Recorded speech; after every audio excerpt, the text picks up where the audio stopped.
Another day, another Insta360 X4 walk-in customer.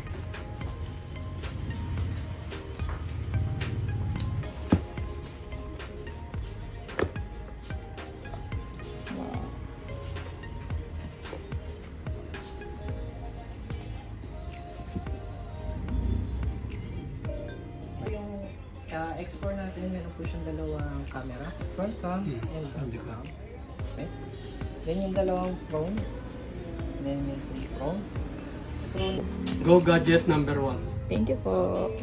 Since family day po ngayon, sama-sama nga naman po nagbanding sila ma'am and sir at kasama naman po ang kanilang mga anak para mag-purchase po ng dalawang Insta360 X4 na action camera. Well, yung isa daw po pinasabay lang daw pong ipabili sa kanila. Diba po may dalawa po itong button. First button, Dito, makikita nyo nga po, meron din po silang pinurchase na tapos CCTV camera. After naman po ng Insta360 X4, pinademo rin naman po nila yung CCTV camera pero hindi na po sila nagpa-video. install na po siya. Go! Go Gadgets number 1. Thank you po!